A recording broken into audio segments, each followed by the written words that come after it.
Hello everyone, welcome to Cinderella Phenomenon. I know you've been seeing a lot of this game on my channel recently and I apologize, but I'd like to finish the last 3 routes before, going on to some other visual novels. So, once again, I'm very sorry.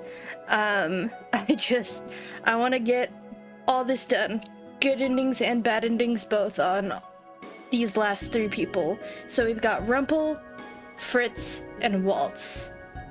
Now, I don't particularly want to do the Rumpel one, but we'll do it just for completionist reasons. I've said that multiple times amongst all of these episodes that I did not want to do the Rod or Rumpel routes, but I would do them for completionist reasons. So forgive me again for repeating myself, and let's get into this. Once upon a time, in a kingdom far, far away, there were 2 crystals.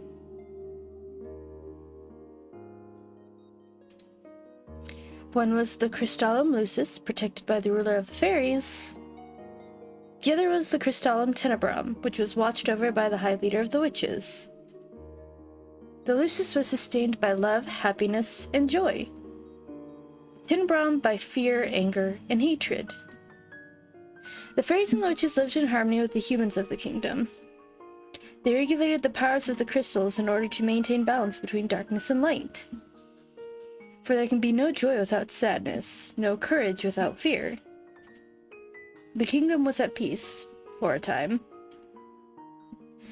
Then one day, a traveling bard decided to write stories, tales of the magic and wonders of the kingdom. God, it's late. Forgive me. He named these stories fairy tales. In fairy tales, the light always emerged victorious, and true love was the usual reward. The fairy tales spread further than could have been predicted. The humans of the kingdom began to believe that the fairy tales were true, and that the magic of the witches was inherently wicked and cruel.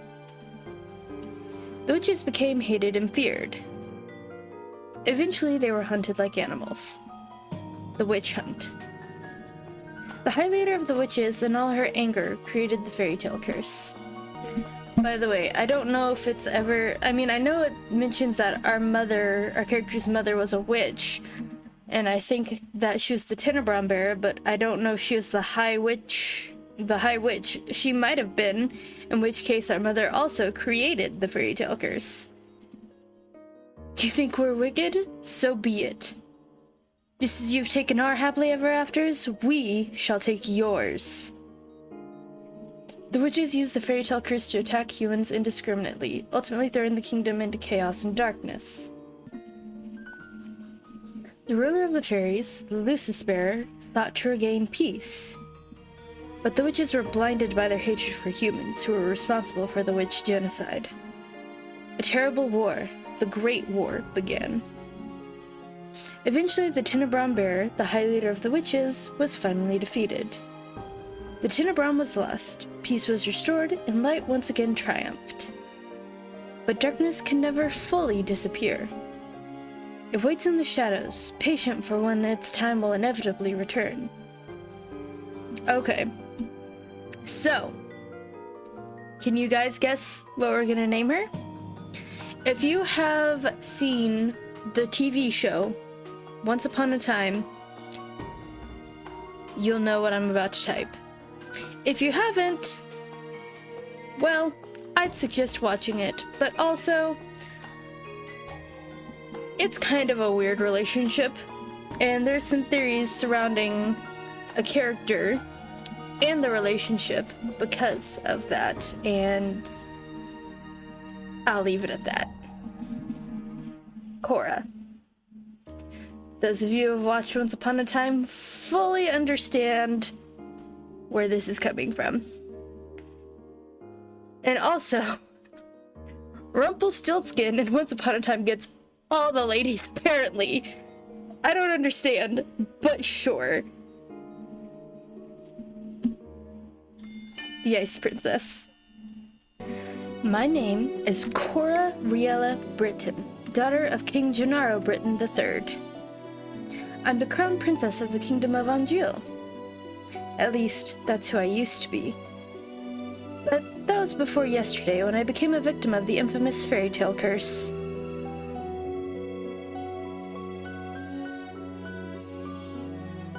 Everyone has forgotten my birthright. Now I'm nothing more than a lowly peasant. I feel like I'm stuck in a nightmare.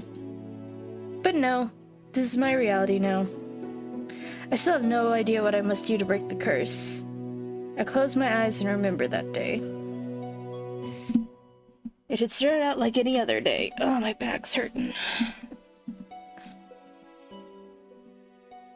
Have you heard? Another person was cursed. I'm on my way to the dining hall for breakfast when I stop and listen to the sound of hushed voices. There are two maids standing next to each other with brooms in hand. Those two are slacking off again. That's terrible. What fairy tale curse was it? They say it was Pinocchio. Pinocchio? The fairy tale of the lying boy whose nose grows longer?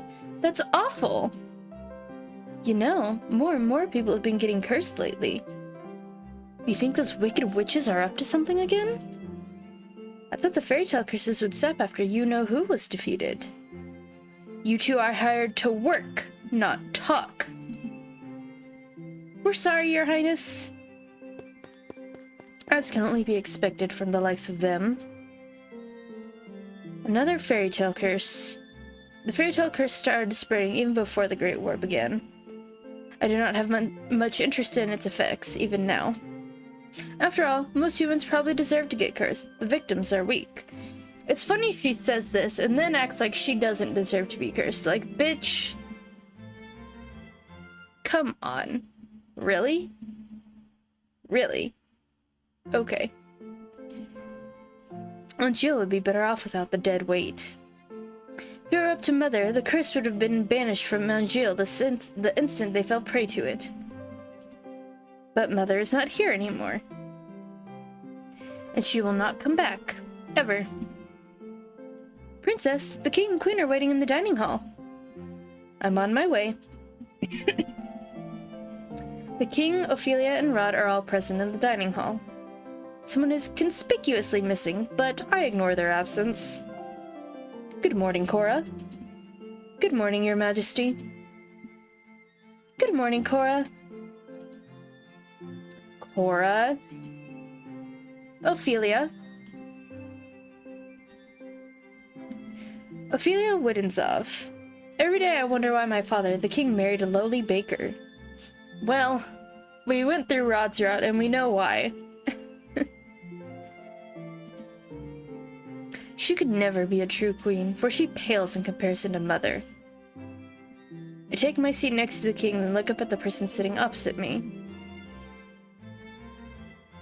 Look who it is!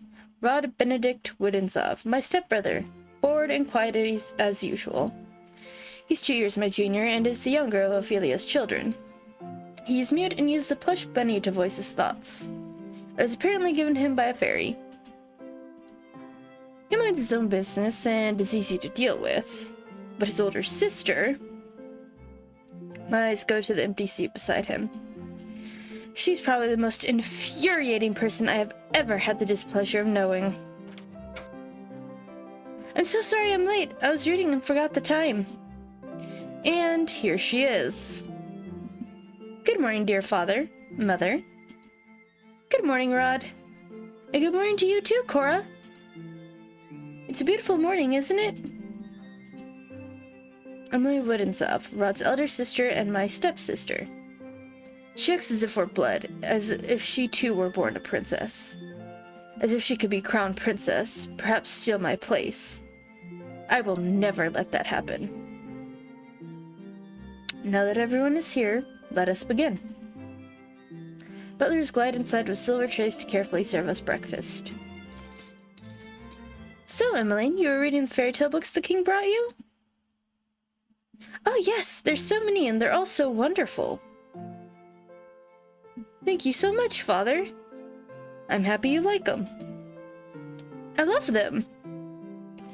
It's so strange that the library didn't have any of them to begin with. That's because Mother hated them. She had all the books burned.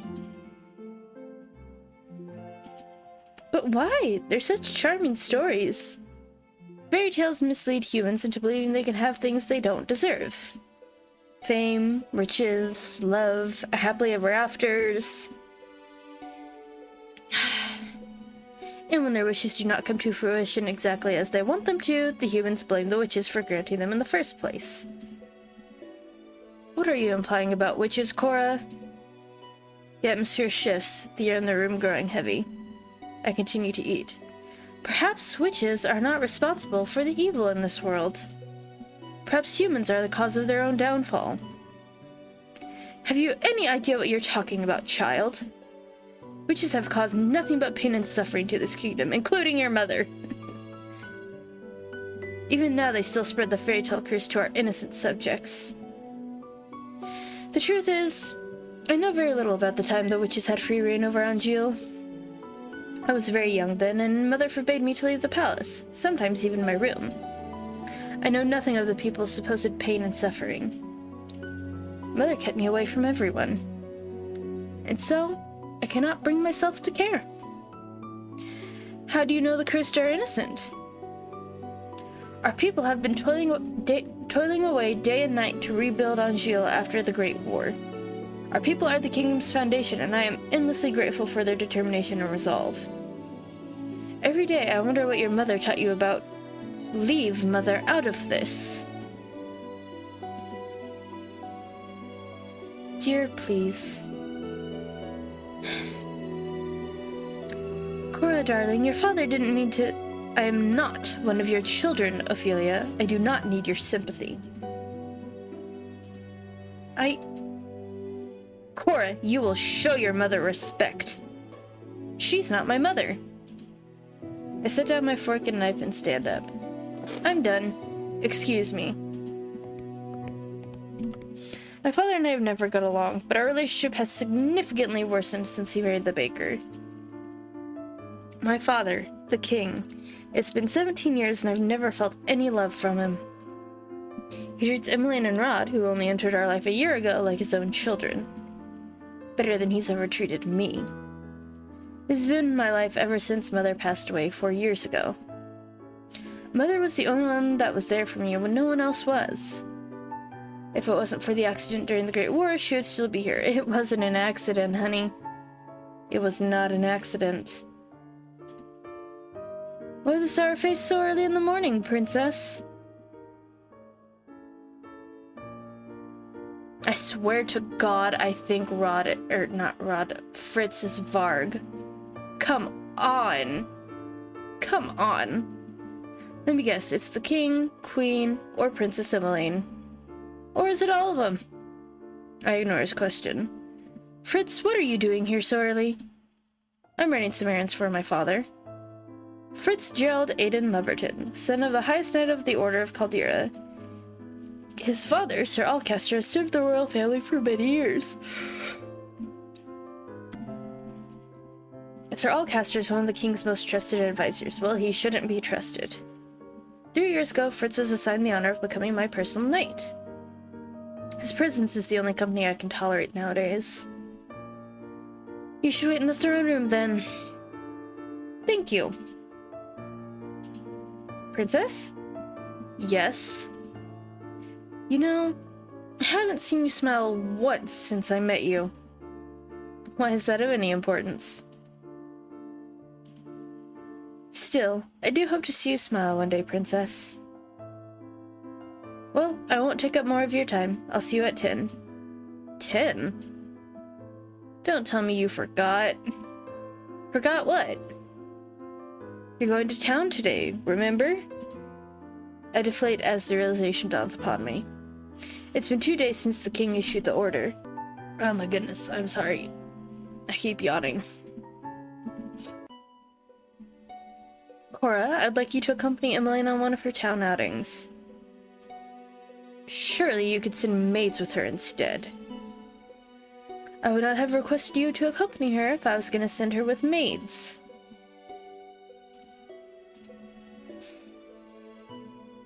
I want you to make an effort to get along with your sister. Step-sister. She is your sister, and you will treat her and Rod as if they were of your blood. 2 days from now, you are going to come to accompany Emmeline outside. It's been 4 years since you last left the palace. Ever since then, you've locked yourself away. You barely leave your room. Anjil was in the group of war back then, but now the kingdom is safe, and it's back to its former glory. I want you to see how beautiful Anjil really is. Cora, a princess, must know her kingdom. Go with Emmeline, and she'll show you the town and that you only ever see through your windows. Is that an order? If it needs to be. Are we clear? Cora? Understood. Last time I left the palace was 4 years ago when the king took me with him to check on the people after the Great War had ended. I shake my head, removing myself from the memory. I am safe here. Princess, are you alright?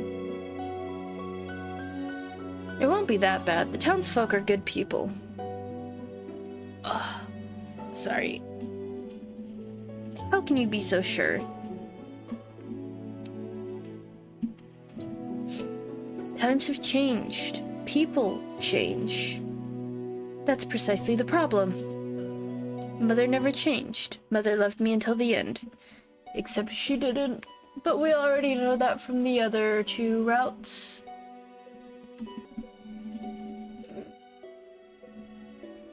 Sometimes change is for the better, Princess. I think you'll see that today. If you'll excuse me, I shall see you later. I'm curious, like, if it's not 10 yet and they're having breakfast, what is it? Is it like 7, 8, 9, 6? If it's 6 in the morning, that's pretty fucking bright outside for 6 in the morning.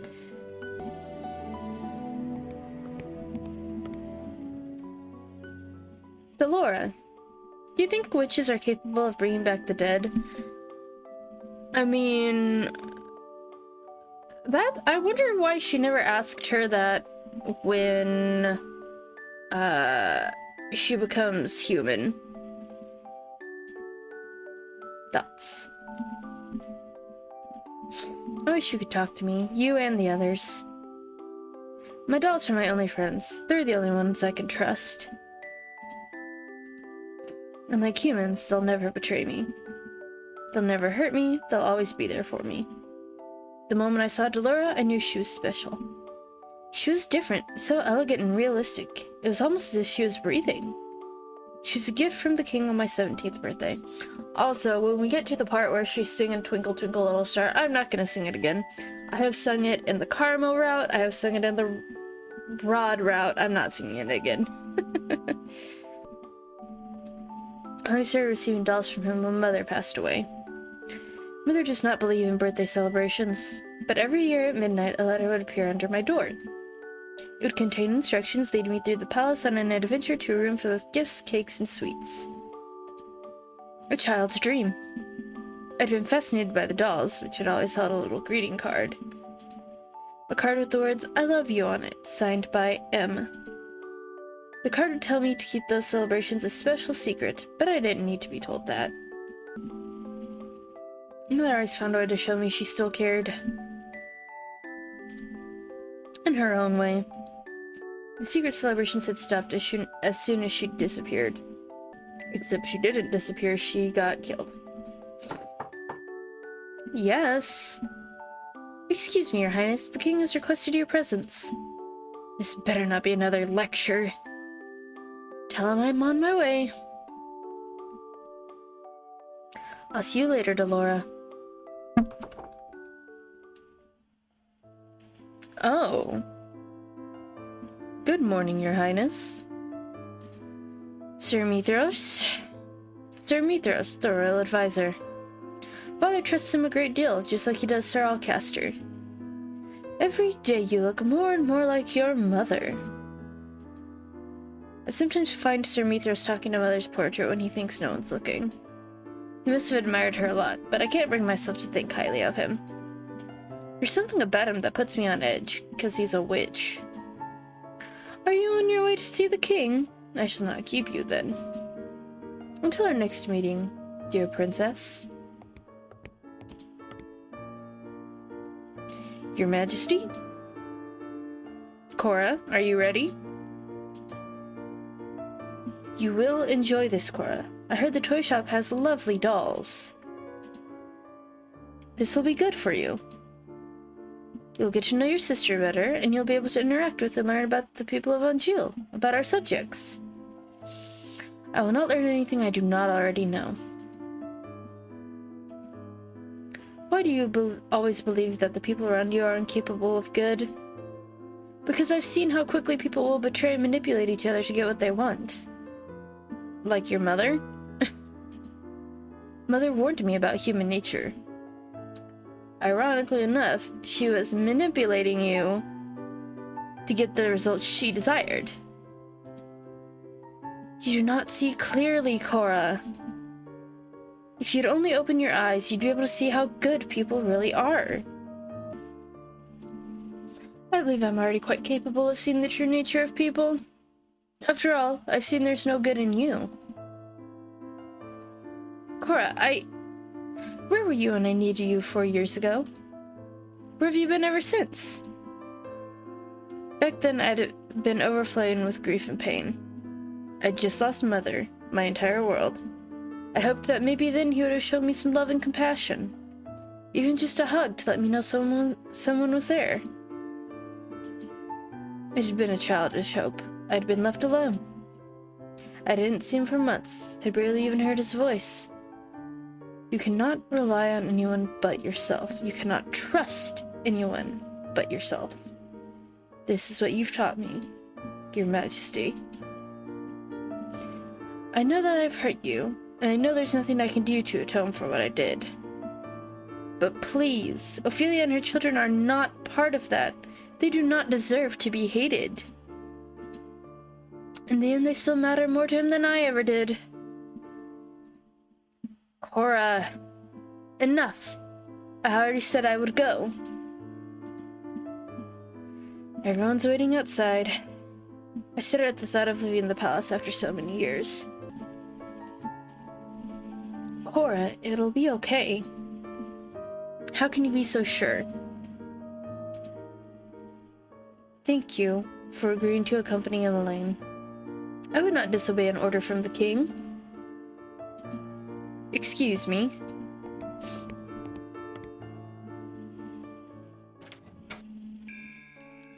Hello, Viorica. Hello, how can I help? Viorica! Emmeline! I mean, Princess Emmeline, how good is it is to see you?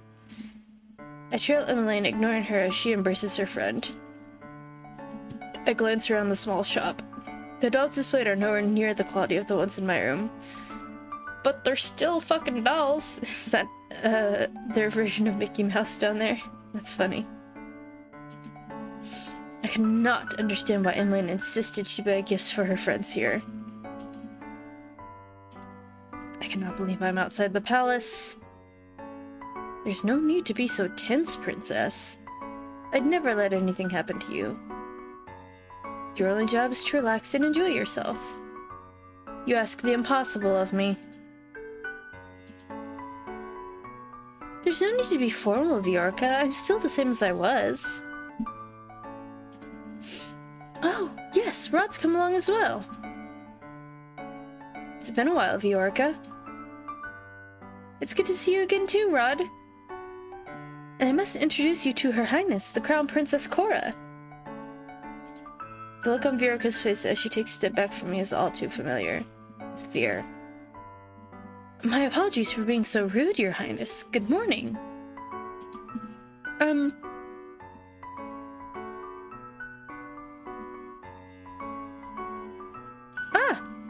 And this is Sir Fitzgerald, Sir Alcaster's son. It's a pleasure to meet you, my lady. Oh, you're Sir Fitzgerald. You really are as handsome as Emmeline described in her letters. I'm sorry? Please don't mind her, Sir Fitzgerald. I'm sorry, Emmeline. Right. So, what brings you all the way here? Oh, I'm here to get some toys. Gifts for some new friends. Toys from here? Are you sure? Of course I am. I cross my arms. I'd prefer we finish this errand as quickly as possible. Yes, of course. I'm sorry, Your Highness. Princess. I can barely breathe in here. Then take a step outside. It's probably a small shop, and like all 1, 2, 3, 4, 5 of you are crowded in this general area. Spread out a little bit. Jesus. I just want to go back to the palace. Hello. So far, Karma/Claude's route has been my favorite. Good morning. Up until this point, I'd always considered Mother to be the fairest beauty in the land. The lady that walks in proves me wrong. Her beauty is mesmerizing and clearly without peer. Everyone in the shop is openly staring. Oh, you're early today, ma'am. Oh, I never noticed before, but in the background of this particular shot, there's a chameleon, which is the nickname he had as a child. Oh, you're early today, ma'am. I have some important errands to run later today. Are the items ready now? Oh, of course. Let me go and fetch them for you. I'll just be one moment, Emmeline. Why is she smiling at me? Here you are, ma'am. Thank you. Ah, that lady was beautiful. Right? Any girl standing next to her becomes hopelessly ugly by comparison. Who is she? She's new around town. Some say she's a fairy. A fairy? Fairies had saved Angel from the witches 4 years ago. Everyone considered them our saviors. And yet the fairies are still unable to stop the fairy tale curse from spreading. Here you go. Thank you so much. No, thank you, Viorka. I hope to drop by again soon. Good, I'll look forward to seeing you again. I hope to see you again soon as well, Rod. Likewise. Hitting the palace was a bad idea. While I'm out, I'm the center of attention. Some townsfolk point and stare at me. Most, however, make a point of avoiding me. Like I'm the plague. There's some spiteful stares, but thankfully none are nearly as intense as they were 4 years ago. I'm sure the townsfolk are only surprised to see you again after so many years. Right. Fritz and Rod lag behind us, which leaves only Emmeline walking beside me. I can't decide which is worse, the staring or her company. Oh, Cora, look! A street performance! It's been so long since I last watched one. Street performance? Hey, it's Waltz. Good day, everyone. My name is Waltz, and I'm here to spread some happiness and magic. Da-da-da! The boy named Waltz snaps his fingers, and colorful flower petals start to rain down from the sky. Isn't that pretty, Cora? Are those the princesses over there? It is an honor to have you in attendance. Please accept this humble gift. He snaps his fingers and white lilies appear in his hand. Oh, thank you! The boy looks at me as if expecting some kind of reaction. When he gets nothing from me, he sighs and gives me a wry smile. I hope to see you again during my next show. We'll definitely try. He gracefully bows before moving back into his area to perform more magic tricks for a gathering crowd. There are performers like this all around Anjou. I love them. Maybe someday we'll get to see some musicians too. Those are my favorite. I don't intend to leave the palace again. But You don't like it out here? Rod and I grew up here.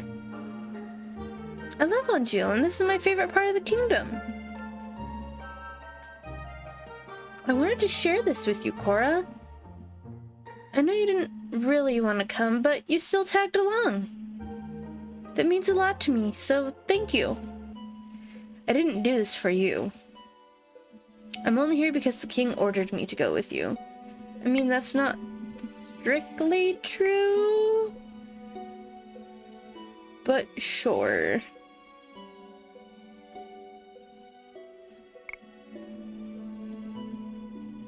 I just want to be closer, Cora. I'd like to try and be your friend.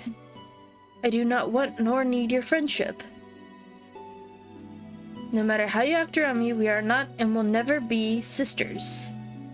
I'd take care to remember that if I were you. But Rod suddenly grabs my hand, pulling me away from Emmeline. Stop! He's staring daggers at me. I think this is the first time I've ever seen him angry. Rod, don't. Let me go. Both of you ought to stay away from me. I wanted to add a swear in there, but she doesn't actually swear. I feel the heavy atmosphere as I turn to look at the people staring at us. Their expressions mirror the looks of disdain I saw years ago. Because you're being a bitch. Anger, disgust, hatred. I begin to walk away. Princess, wait! Don't follow me! Princess! I adjust my cloak, making sure my face is hidden from view.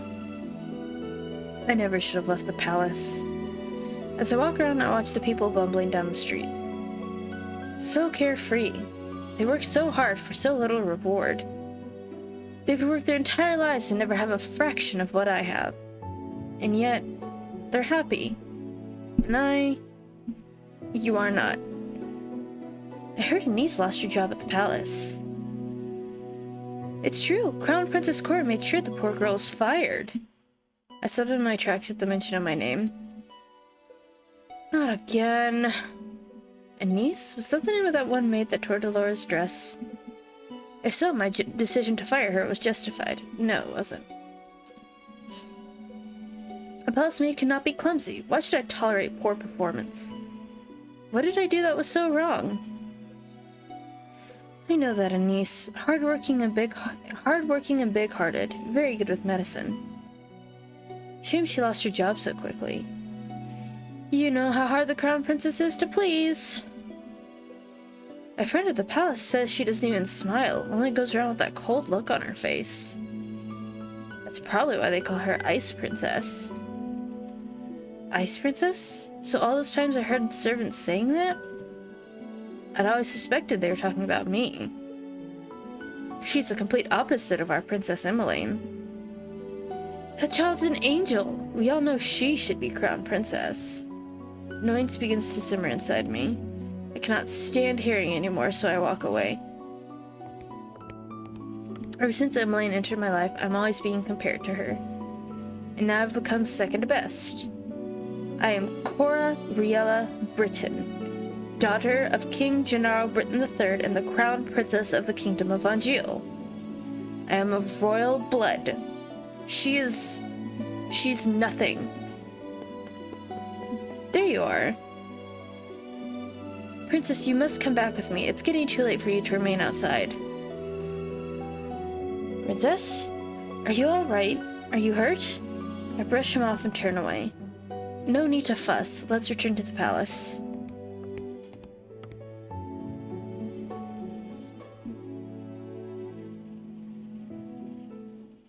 Leaving the palace was physically and mentally draining. My bed's welcoming to my unusually heavy body. I turn my head and meet Dolores' glassy gaze from where she sits on my shelf. I left the palace today, Dolora. It's the same as all those years ago. Everyone looked at me like I was... What have I ever done to deserve those looks? How can I be so hated? Ice Princess. I wish Mother was here. I look at the smiling faces of my dolls. At least I still have all of you. I yawn and stretch my arms. Good night, Delora. Twinkle, twinkle, little star. How I wonder what you are. I almost sung. And I was like, no, I said I was not gonna sing. Singing? But who? Up above the world so high, like a diamond in the sky. Twinkle, twinkle, little star. I blink my eyes open only to see Delora sitting right in front of me on my bed. Moonlight spills across her delicate features. How I wonder what you are. Wasn't she on the shelf with the other dolls when I went to bed? Delora? It's almost time. I pinch my cheeks to make sure I'm not dreaming. It hurts. Only 10 minutes before the clock strikes 12. I hope you're ready, princess. What? My doll just turned into a human? How? Who are you? You know who I am. I've been watching you since the day your father gave me to you. What is happening? I don't think I've ever been so confused in my life. All the answers will come with time, but right now I'm here to give you something, princess. Glass slipper.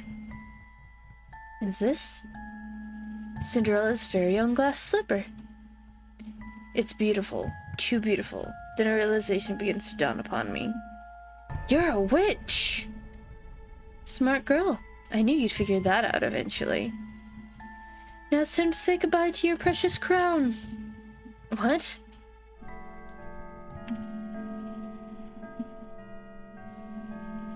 Sweet dreams, Cinderella.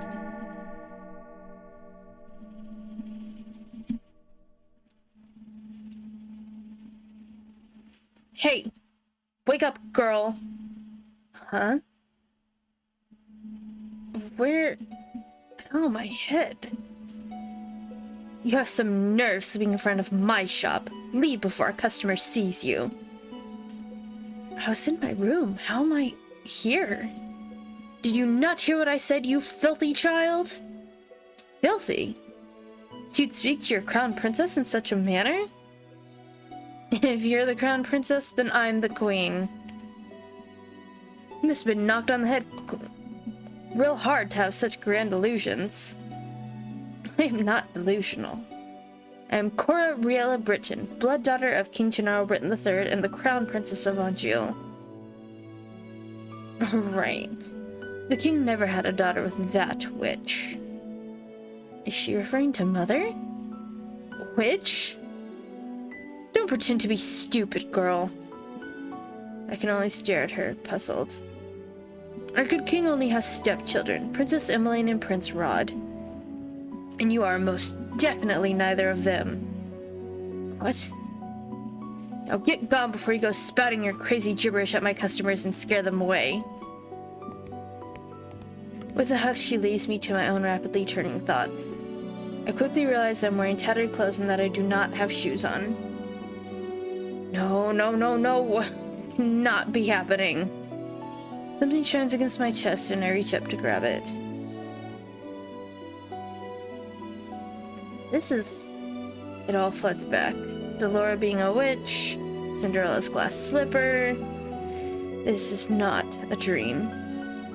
Delora gave me the fairy tale curse! My hands begin to tremble.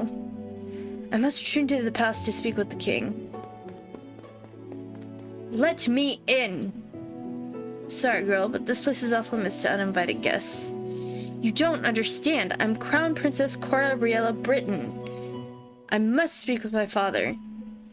As slow as I am to call him that, I have to. No one will believe me if I am addressing him by his title. You best leave now, nice and quiet, before we have to force you. If you would only... make way for the king! The gates swing open and 3 horses trot out. Soldiers ride 2 of the horses while the last horse has a different, familiar rider. Father! I immediately moved to block the path of his horse. The soldiers moved to hold me back. Your Majesty! What is this? Your Majesty, this girl is claiming to be your daughter. Daughter? Both of my stepchildren are in the palace right now. What? Even father's part of this? Well... yes. Because he was... He doesn't remember you. Father, you must help me! A witch has cursed me. For once in your life, just once, help me.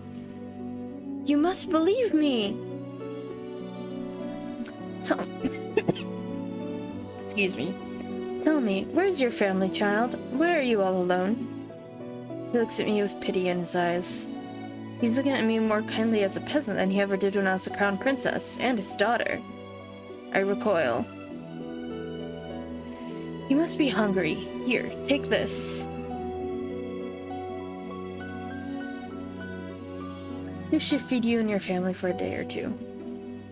The kingdom offers work opportunities to those who need them. Please let your parents know. I do not want your pity, Father! Please escort this girl back to her home. Make sure she gets there safely. At once, Your Majesty.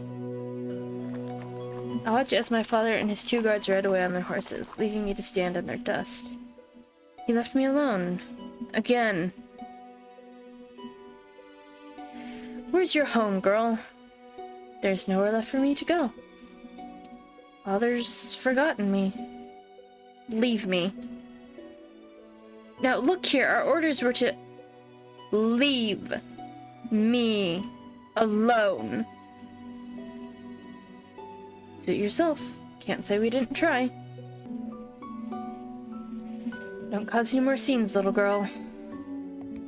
I watch with bleary eyes as the soldiers return to the palace. How can this be happening? I stare at the small pouch in my hands. I don't know what hurts more. The fact that I've just been unceremoniously paraded away from my home like I'm nothing more than a piece of garbage. Or the fact that my own father doesn't recognize me. Oh, look at that girl's hideous dress. How difficult it is to be poor. I clutch the pouch closer to my chest as I run to an empty alley. I huddle in a corner, trying to become as small as possible. I squeeze my eyes shut, hoping that when I next open them, everything will be back to normal. A dream? No what? Wow. No matter what happens, you must not leave the palace. Why? The world is cruel. People will only ever hurt you. But they're always so nice to me. That's only because you're the crown princess. They'll only ever think of what they can take from you. I'm trying to protect you, my love. That's why you must never leave the palace. Never leave Mother. I'm the only one who will ever love you so much. Do you understand? I understand. The Marken!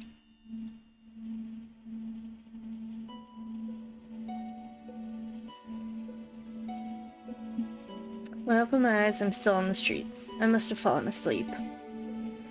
But the nightmare continues. I'm cold in my rags. I hold myself for warmth, willing some of the cold away, but fail. My feet are numb and in pain, caked in the dirt that I've gathered from walking barefoot around town.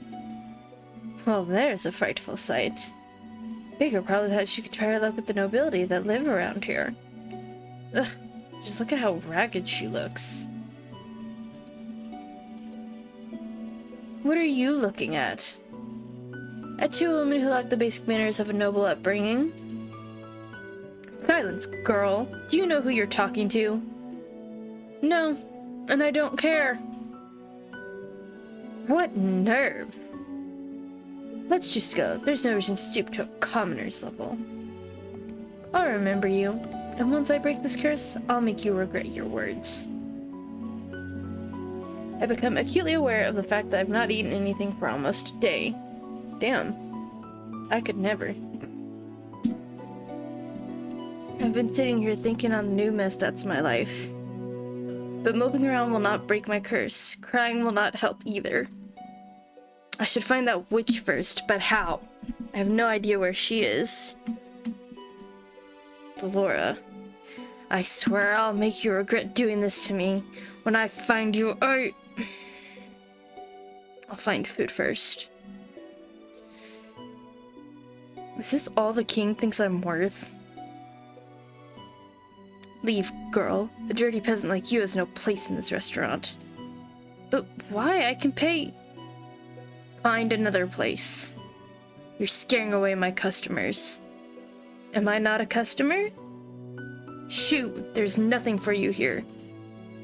He just swatted me away like a fly. The nerve! Sensing that this will get me nowhere, I ball my hands into fists and walk away. I get the same treatment at the next 3 restaurants I try. I'm treated as something less than dirt, like my money has no real value. I'm the crown princess. They have no right to turn me away like this. I've been eating stale bread, anything to keep the hunger at bay. The bread barely helps. Out of the corner of my eye, I notice a small bakery. There are croissants on display that make my mouth water. Slowly, I begin to make my way over there. Ow. My feet ache with every step. They look and feel even worse than before. If only I had enough coins for a pair of shoes. But food is more important. If the rags that I'm wearing and the patch of money are all that I have, then I need to prioritize. And I'll die before I beg. 2 croissants. You'll need to pay, girl. There are no free handouts here. I take a coin from my pouch and hand it to her. This should be more than enough.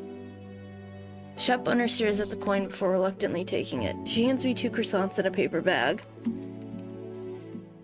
I won't ask where you got those coins. Are you implying that I stole them? How else would a beggar like you get that amount of coin? Now be off with you, child. I won't have you scaring away any other customers. Without another word, I turn and start to walk away from the woman. So this is the goodness of the people of Anjil. I take a bite out of one of the croissants, cringing a little at the dryness. Hey, girl. What now? We saw you at the shop. Want to share how you got your coins there? Excuse me? Look at her, brushing us off like she's royalty or something. Let me go. You ain't better than us. Now be a good girl and hand over that pouch. The man on my left grabs at my pouch and attempts to yank it away from me. I will not let these brutes take anything from me. I elbow the man in the stomach, then aim a kick at the other man's shin. I have an opening and I take it. What? I pull myself free and begin to run as fast as I can. Hey! Where do I go? I'm not familiar with the streets at all. It's highly likely I'm just gonna hit a dead end. Where should I go? Go left. Always go left. I can't let the pain in my feet or my exhaustion stop me. If I stop now, they'll definitely catch me. And taking my coins might not even be the worst thing they do. A dead end. Nowhere left now to run, girl. What do I do? Oh, who are you, gentlemen? This is definitely not how you treat a lady.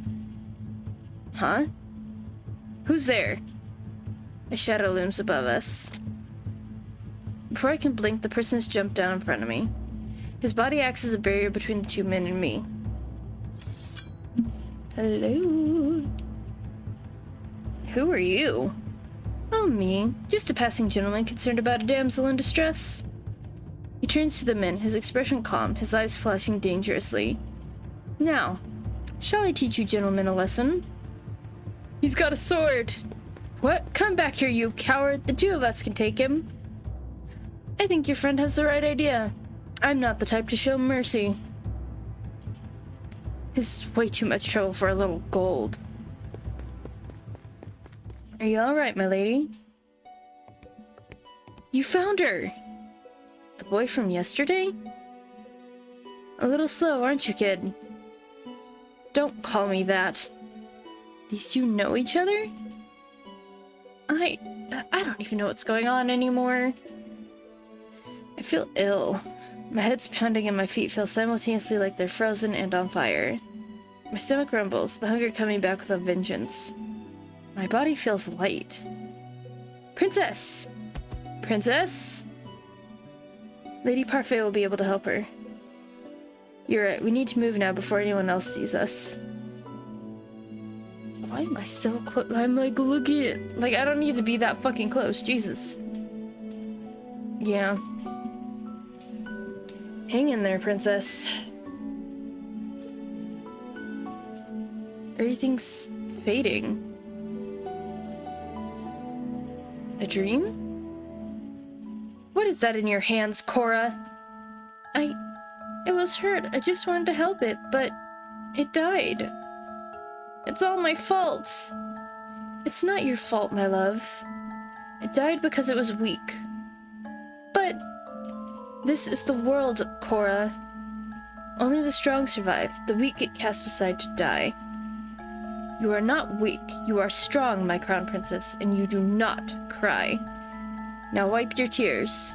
I don't want to see you cry again. Do you understand? Yes. Now get rid of that thing and wash your hands. Did you not hear me, child? Yes, mother.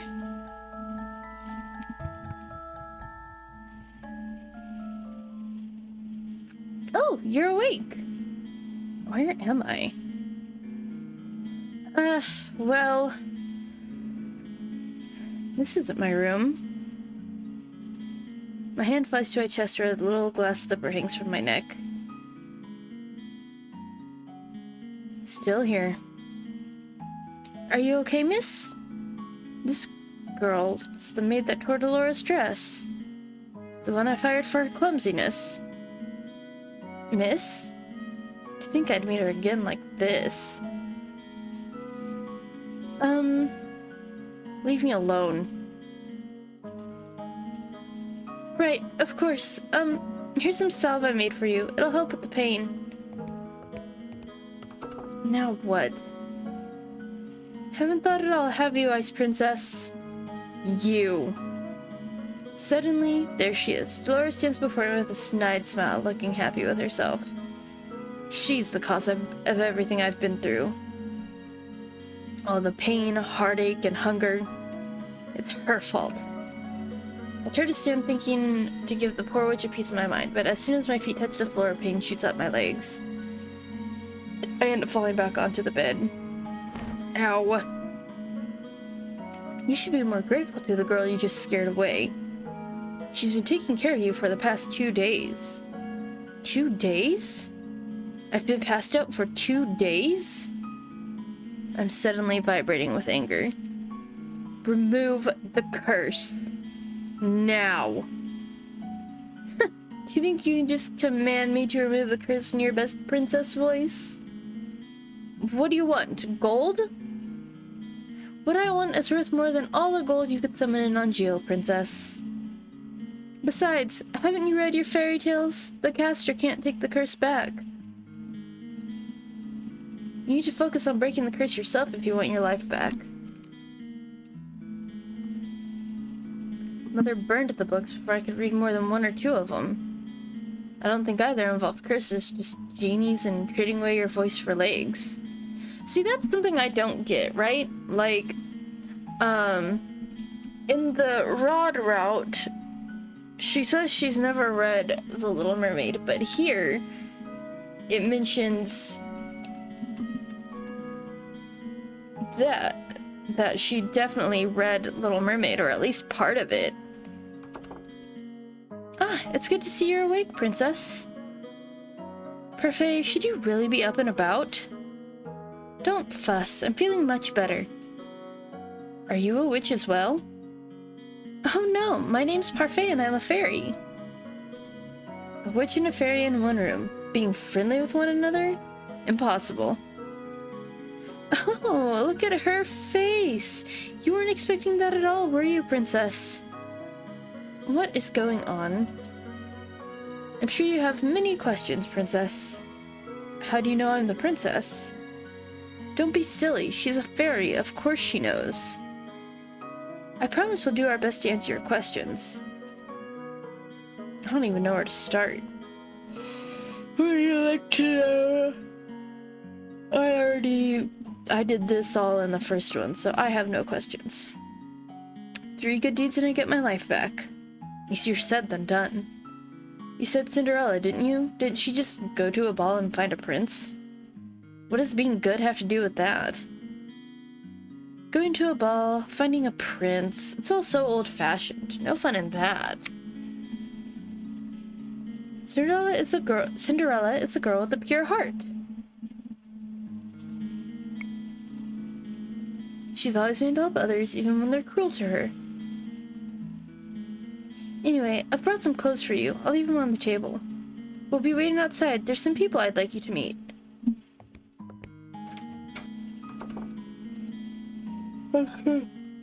Excuse me. I cannot believe this. I look down at my neatly bandaged feet. I have to admit that, while sore, they're nowhere near as painful as they'd been 2 days before. Here's some salve I made for you. It'll help with the pain. Why would she even care? I was the reason she lost her job at the palace. Oh, she probably doesn't remember me as the princess. But still, she has no reason to do such things for me. I ignore the salve for the time being and gingerly stand up, testing my feet for pain. The injury's definitely healing.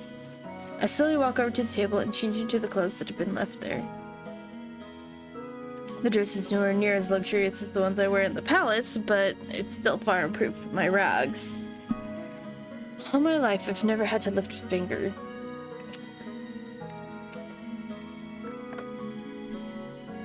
And now, I won't let them see how much they've rattled me. I keep like having to look at my... I refuse to break. Just watch me. I'll free myself from this curse. Will you though? Will you? I don't think you will. What is this place? There are several people in the room chatting amiably with each other. I noticed the girl that left me the salve by the counter serving drinks. But as soon as the people in the room notice me, the room falls into immediate silence. Well, look what we have here. The Ice Princess herself. Huh? They know who I am? I didn't think it was true. Cursed for her cold-heartedness. That's to be expected. You remember who I am, and yet you still treat me like this. Well, you aren't really a princess anymore, are you? You're one of us now, girl. Everyone, please, you shouldn't be treating a newcomer like this. Princess, let me apologize. They mean no offense. I can't believe that. Now when the people parfait are referring to you, simply smirk and shrug as I meet their gazes. What is this place? Welcome to the Marken Tavern, home to those with the fairy tale curse. You make it sound like some kind of holiday house. Don't ruin my moment, Delora. Marken Tavern? The Marken was built 3 years ago, and the number of Cristianagio continued to rise. The goal is to gather those affected so they might help each other break their curse. Of course, I'm also here to provide help as necessary. Only the cursed and those allied with our cause can stay here. The evil and the wicked can never find this place. Most of the people here are cursed? How come these people remember who I am? The cursed are not affected by the conditions of someone else's curse. Your condition is simple. Everyone's forgotten that you're the crown princess. But because these people here are cursed, they still remember your title. It goes without saying that fairies and witches are also not affected. Come, princess, let me introduce you to a few of the boarders we have here. Parfait beckons the serving girl over. This is Anise. She helps out in the market and does most of the cooking. I'm sure you understand why she's working here now. I believe she deserves an apology. Miss Delora? What are you talking about? Don't you worry your sweet little head over it. You don't remember what this ice princess did to you? Huh? I have nothing to apologize for. Clumsiness does not befit a palace maid. I only did what was necessary. Well, it's nice to meet you, Princess. I'm Anise Willow. I hope we can get along.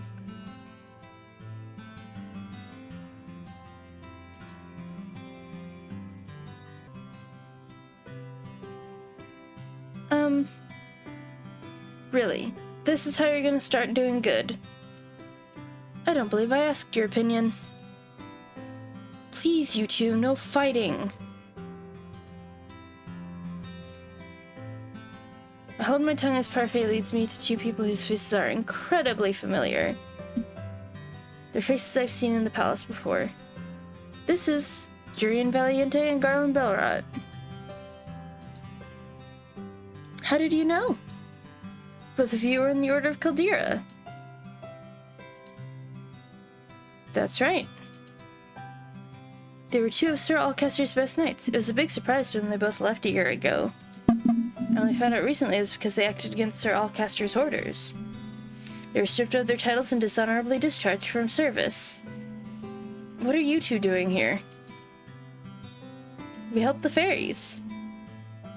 They and Anise are exceptions and are allowed in this tavern without the curse. Jurian and Garland lend us their strength to protect the Marken. Protect?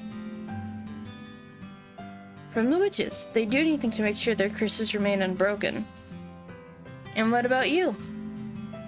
I'm an exception. Also, I'm good. You keep forgetting the good part. Remember, not all witches are evil. Your curse is a test. A test? Originally, the wicked were cursed so that they could learn to change. Their curses were meant to teach them a lesson. I'm hoping your curse will teach you a lesson too, Ice Princess. I really am only trying to help you. I don't need you to show me how to change. I just want my life back. Well, to do that, you'll have to break your curse. Try and make some friends, Princess. They might be able to help you break your curse. Oh, I'd love to hang around and watch the princess try to be friendly. We have work to do, Delora. Fine. Try not to make any more enemies, Princess. The instant Parfait and Delora leave the room, the temperature drops several degrees. Now that I'm alone, I feel the cold stares return. Disgust, contempt, as if I'm the reason they're cursed and have to take refuge in the Marken in the first place. Well, not technically you, but your mother, yes. Make friends? All I've ever had are my dolls. I've never needed friends. I'll break this curse on my own. I was told it was rude to stare. One man suddenly stands up, the anger apparent on his face. His hands clench and unclench into fists as he glares at me pointedly. Jurian and Garland place themselves in front of me, shielding me from the man. You know the rules. What happened in the past stays in the past. And no one is allowed to harm anyone else in the Marken. If you cannot comply, you are no longer welcome here. No matter, the Ice Princess will get what's coming to her. He throws one last glare my way before sitting down again. Break the rules and you'll get what's coming to you. That goes for everyone here. Jurian's tone is cold and firm. There's no doubt that she means what she says. So these are the great knights of the Order of Caldera. The Marken begins to settle down and everyone eventually goes back to their conversations and meals. I walk toward an empty table, realizing I'm being deliberately ignored. I become immersed in my thoughts as I sit down. One thought, however, comes to me immediately. They hate me. They hate me somehow when I've only ever left the palace twice in my life. How did this happen? The only people who treated me with any respect were Anise, Jurian, and Garland. Is it because they can't remember who I am? Maybe being in the Marken's not such a good idea. I doubt anyone here wants to help me break my curse. They'd probably rather see me suffer under its weight. 3 good deeds? How am I supposed to complete 3 when I don't even know if I can accomplish 1? May I join you? I look up and stare in shock at the beautiful lady from the toy shop. Her beauty still manages to take my breath away. What's she doing here? You were in the toy shop. Ah, yes, I was there picking up some items for a friend. I'm humbled you still remember me. Allow me to introduce myself. I'm Miss Karma. Your name's Karma? A suitable name for someone as beautiful as me, no? Karma, your narcissism is gonna scare the princess away. Oh, you're that magician boy. Boy? Oh, how appropriate. Boy. Call me that one more time and I'll ruin that pretty face of yours. Ah! You'd hit a lady? How savage. Anyway, I'm Waltz Cresswell. I have the Neverland curse. What about you, princess? What's your fairy tale curse? Does everyone share what their curse is? We talk about it freely in the market. The whole point is helping each other break our curses, after all. Hard to do that if we keep our fairy tales quiet. He pauses, then narrows his eyes slightly. Well, some people keep their fairy tales a secret. He eyes Karma briefly, cocking an eyebrow. The smile never leaves Karma's face. Has anyone managed to break their curse? I've been told a few have. A few? That's not very reassuring. Well, at least the curses can be broken. I can't particularly say that reassures me either. What ails you, darling? Is it your curse? You can talk to us about it. Tell us what it is. Cinderella. Oh goodness, Cinderella. Well, that explains the nature of your curse, only it's been reversed, hasn't it? Riches to rags. Oh, riches to rags. That's one way of putting it. Karma, you're not helping. You really are better off ignoring him, princess. He mostly speaks nonsense.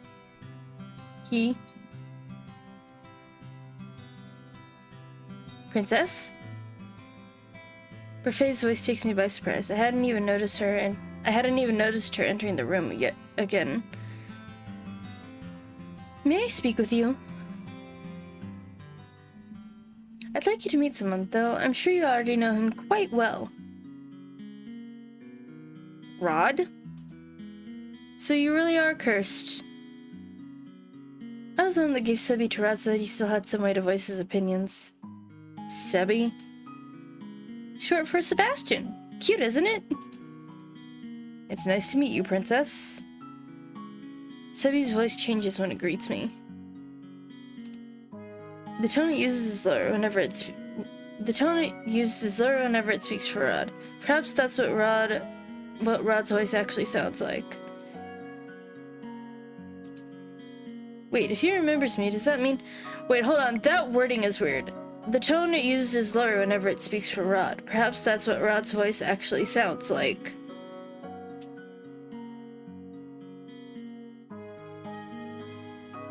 So was I right to give him a squeaky voice? I don't understand. Wait, if he remembers me, does that mean... The mermaid's curse? What? That's my curse. Rod's been mute all this time because he's cursed? Does everyone else know? Obviously, they're my family. Even the king? He knows as well. So I'm the only one you never told. I didn't think you'd particularly care either way. He's not wrong. Yet I can't believe I didn't know. I was left out once again. What are you doing here? I've been trying to help Rod with his curse. That's why he comes to the market from time to time. But I don't even want... Anyway, I only came here today to confirm that you were truly cursed. I wanted to see it with my own eyes. It was a big surprise when I woke up one day and you were in the palace. An even bigger surprise when I found out no one remembered you. It's been days since I was cursed. I wonder... How are things in the palace? Livelier? Happier? Happier? I've never seen my family happier than they are now. I'd say it's a good thing you aren't a princess anymore.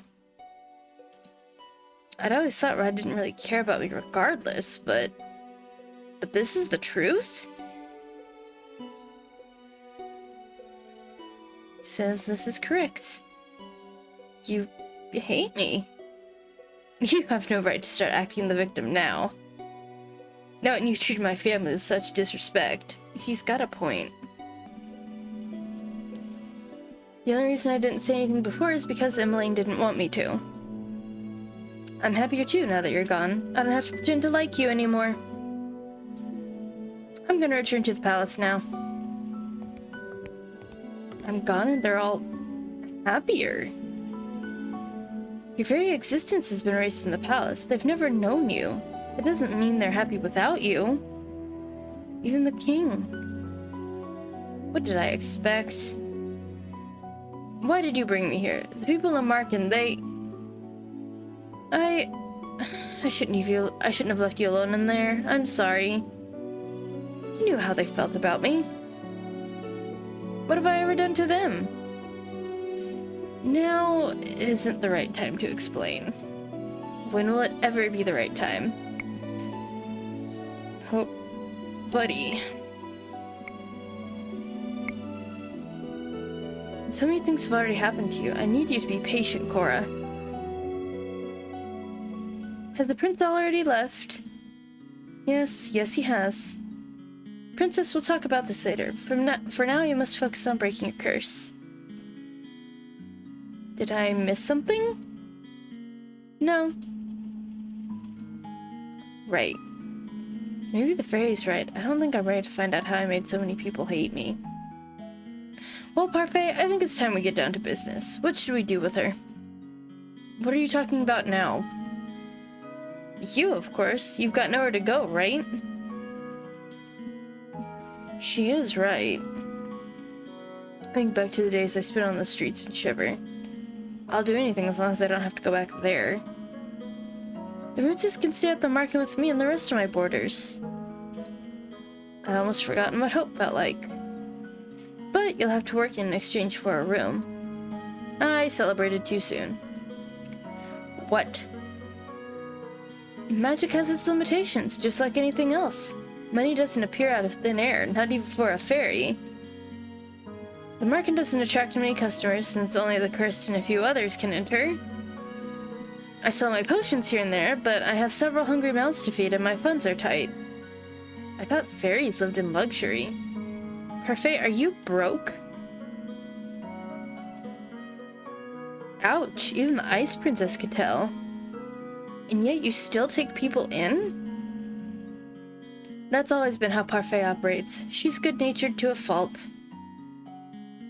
I'm told suffocating beneath my debt will be what kills me.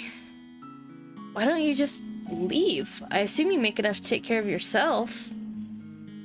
Leave someone who's in need of help? I could never. And that, princess, is how goodness works. How goodness works? It's not as if I accept freeloaders. All my boarders help me run the market and do errands. The princess has never worked a day in her life. I doubt she'll be useful. If karma can be useful, anyone can. Huh? I've yet to see karma be anything but useless. Princess, you're more than welcome to stay if you're willing to help out. It's the least you could do in exchange for a roof over your head and 3 meals a day. Oh, and shoes. Do I even have a choice? Nope.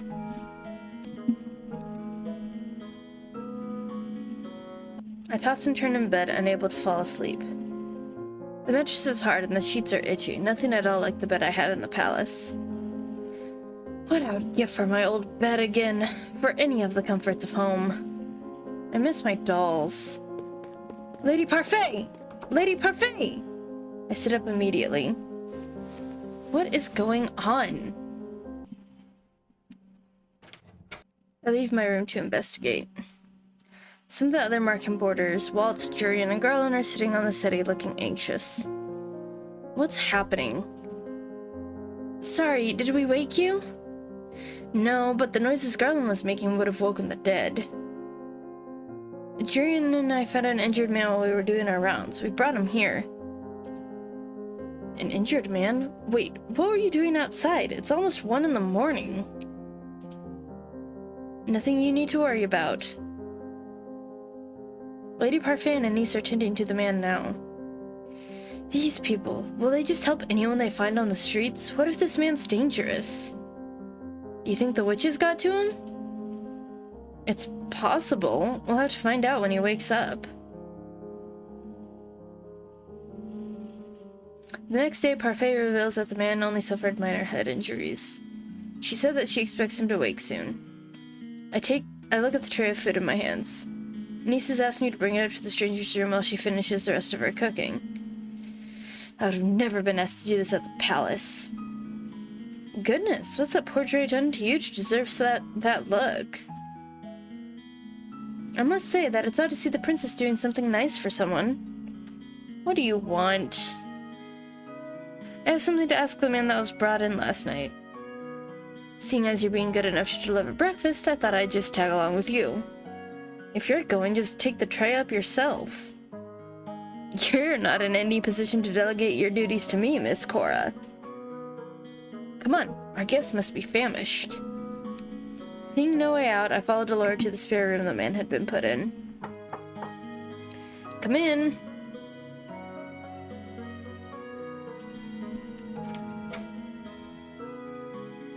There he is. The fucking pervert. I thought the man would have been old, but to my surprise, he looks young, probably in his early 20s. He seems lost in reverie as he stares at a small notebook. Good morning. Good to see you're awake and breathing. The man looks up at her when she speaks. The instant he sees us, his eyes widen. Why is he staring at us like that? Am I dead? What? I'm in heaven, or maybe you two are angels that have fallen out of it? I see. What can a humble gentleman like myself do for you, lovely ladies? Ah, you could join me on this bed. It's very comfortable and there's plenty of room for the both of you. I'll follow your lead on this one, Princess. Princess? Ah, of course. Such a beautiful lady could only be a princess. Look at the noble way you hold that tray. I mean, I would have done it anyway, but this says to throw the tray at him. So I'm doing it. Can I throw the tray at him? I'm tempted to let you. Feisty as well. Be still, my beating heart. Huh? You... Oh, he's awake! You're gonna give this man a fucking heart attack. Another lovely lady has entered my chambers? I don't think my heart can handle the perfection of 3 of you at once. I think I know how Casanova here got those head injuries. Simply decided she'd had enough of his rubbish and wanted to punish him. Laura, patience. He may not even be in the right state of mind right now. He did take injuries to the head, after all. The man finally stops to just look at me. He narrows his eyes and stares so hard I almost want to slap him. What? You're familiar. But no, it's impossible. Aren't you the crown princess? What are you doing here? If he knows, then he's... Well, he's definitely not a witch or a fairy. It can only mean one thing if he recognizes the ice princess. What's your name, good sir? I'd answer any questions you ask of me, madam, but... The man looks down at the notebook in his hand. I don't remember.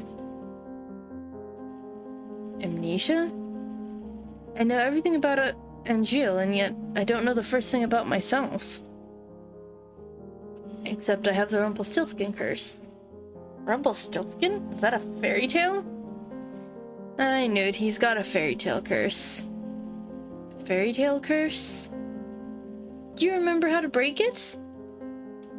From what I remember, I'd need to somehow collect their memories and get them to appear in this journal as entries. He shows us the notebook he's been holding on to since we entered the room. Sorry, I'm fixing my earbuds. My first memory is of waking up and holding this. I thought there'd be information in here, but it's empty. Another victim of the curse. You must be tired. Cora will leave your breakfast here and we'll give you some time to yourself. We'll be outside if you need anything else. Rumpelstiltskin. What's that fairy tale about? Laura does not do a good job of hiding her laughter. I mean, to be fair... Oh shit, it's midnight. To be fair, I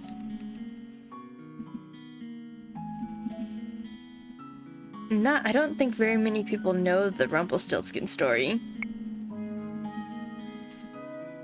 She snorts and I cross my arms, embarrassed. Mother burned the fairy tales in the palace before I got the chance to read all of them. Fine, fine, I'll keep it short.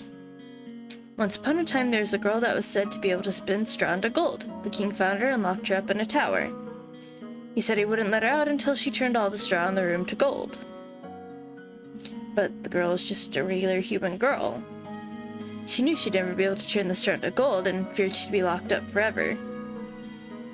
That's when an odd little man appeared before her and offered to do the job for her if she gave him something in return. The girl gave him her necklace, and the man spent the rest of the night spinning the straw into gold. However, the girl wasn't released. The second night she was given more straw to spin, and the little man appeared once more. This time she gave him her ring. On the third night, the king ordered her to spin the straw one last time, and if she did, she'd be released and made his queen. However, that night the girl had nothing left to give the little man, so they made an agreement. He'd spin the straw into gold for her as long as she gave him her first child. I personally never understood why the girl would want to marry the king in the first place. Hush, I'm trying to tell a story here. Years passed and the queen finally gave birth to her first child. That night, the odd little man returned and demanded his due, but the queen didn't want to give up her child. The man then said that he wouldn't take the child if the queen was able to guess his name in 3 days. The man's name was Rumpelstiltskin. Did she guess it? Oh yeah, the night before her time was officially up, the queen was drawn to the forest by the sound of a little voice. She saw the little man celebrating his upcoming victory, singing about how nobody had or ever would guess his real name, which was Rumpelstiltskin. He doesn't sound particularly smart. So agrees the general populace. Sometimes I wonder how Hans was able to come up with such tall tales. Well, the Marken's opening soon. I expect another busy day. Especially busy for you, Cora. You need to start coming up with good deeds.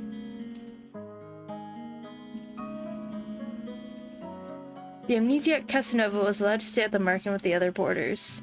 Because he still seemed capable, Parfait set him to work as one of the Marken's servers. Anis's protests that he remain in bed fell on deaf ears. Parfait couldn't very well throw him out, not well knowing that he had nowhere to go. I'd be incapable of showing him such kindness given all the nonsense he spouts at us.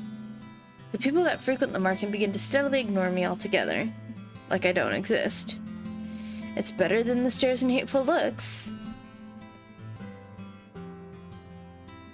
Rumpel, you aren't here to flirt! But this lovely lady is unattended. Sir Rumpel, please, you're making me blush.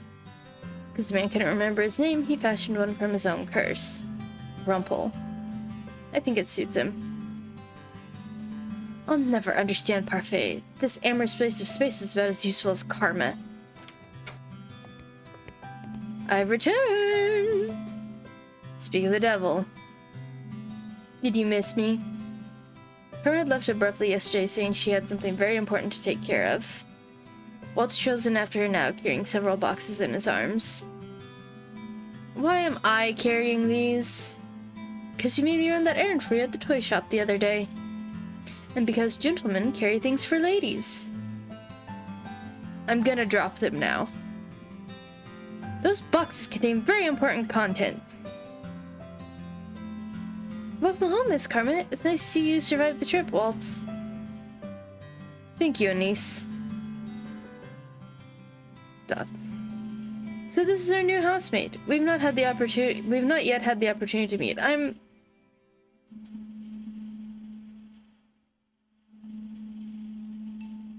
We're all surprised when Rumpel suddenly reaches out to grab Karma's hand. My life before this moment has been a depressing monochrome. Now that you've entered my bleak existence, I see everything in beautiful, blazing color. And nothing shines more brightly, more vividly than you. I'm Rumpel, my sweet. Let us talk of marriage. I stare at Karma, waiting for her to flirt back. At the very least, I expect her to wave Rumpel away for being a fool. But she remains eerily silent. Answer, my angel, I beg of you. Bitch, slap his ass. Keep. Say the word and it's done. Your filthy hands off of me.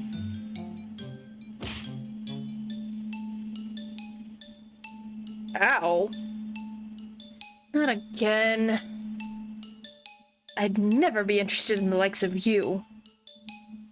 Go on, lad, give him a good beating, like the one you gave me. My queen, there's no need for this violence. What did you call me? Please calm down, Rumpel's still recovering. What's going on? Karma is a man, and he doesn't take too kindly to being flirted with. Or proposed to. She is a man? We already covered this. But your voice, your face, your boobs. Breasts is what he says, but like, he's basically talking about boobs. Ow! That's what you're focusing on? Pervert? I worship all aspects of the female form, but my particular favorite has always been... Ow! Do yourself a favor and shut up. I never would have known, but why would he do this? Don't look at me like that. I have my reasons. Is it because of your curse? Yes. I am undone. You are dramatic, is what you are, sir. My heart's in pieces. You knew him for 10 minutes. For those that can hear the music of their heart, like I, it takes only a look to fall madly and irretrievably in love. I must leave. My heart will need time to heal.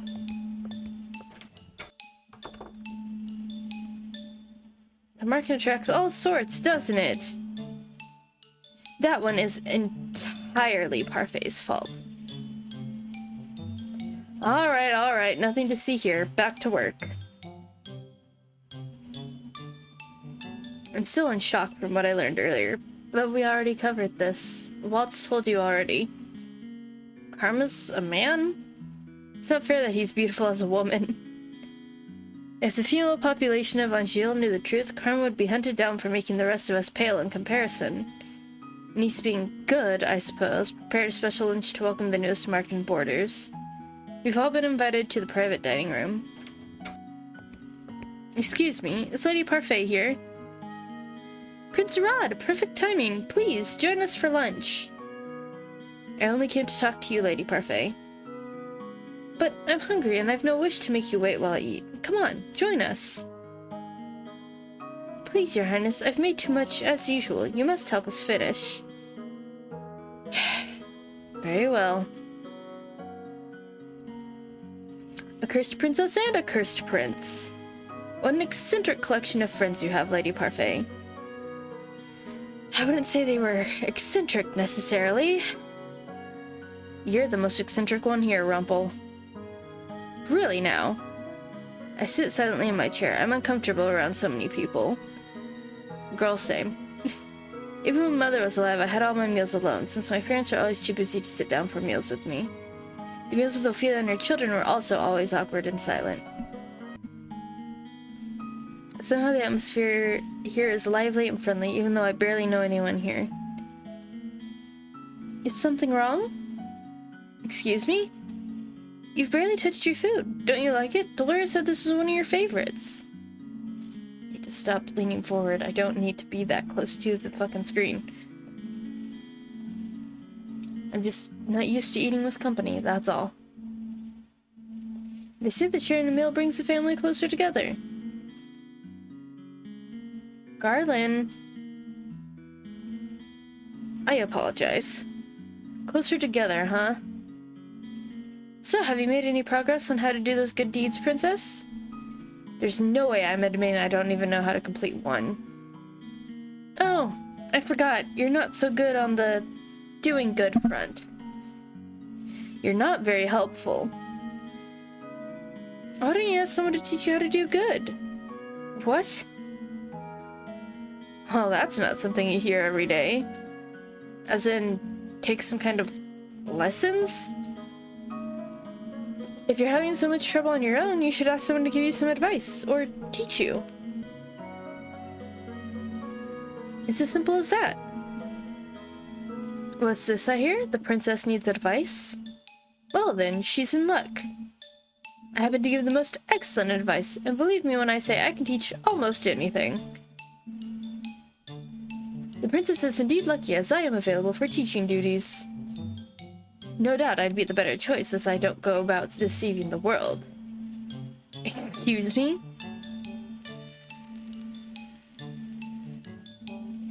From one-sided flirting to bitter enemies, and all in the span of a few hours. The man broke my heart. Anyway, I'd also be happy to help you in any way I can, Princess. And I'm sure your stepbrother would be happy to help you as well.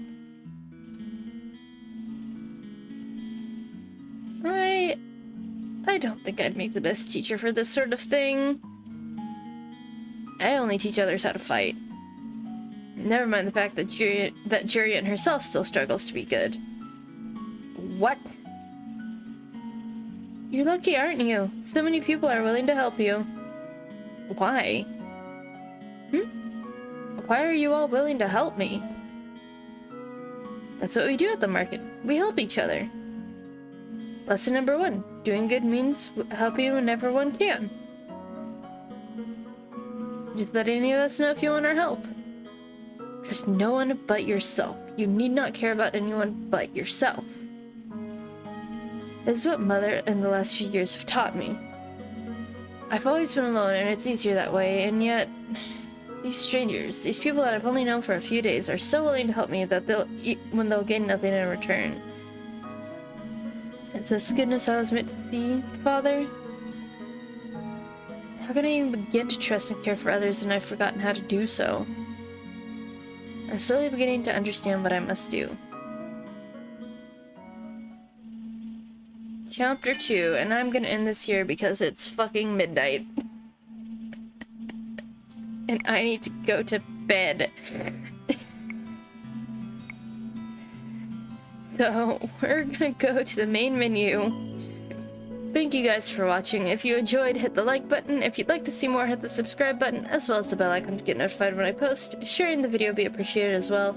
I've got some links in the description if you'd like to support me. And yeah, I'm gonna get off here, edit this, and go to bed. Have a good night, or day, or whatever it is, wherever you are when this goes up. See you next time. Bye-bye. I've been feeling so small. Watch the clock ticking off the wall. But tonight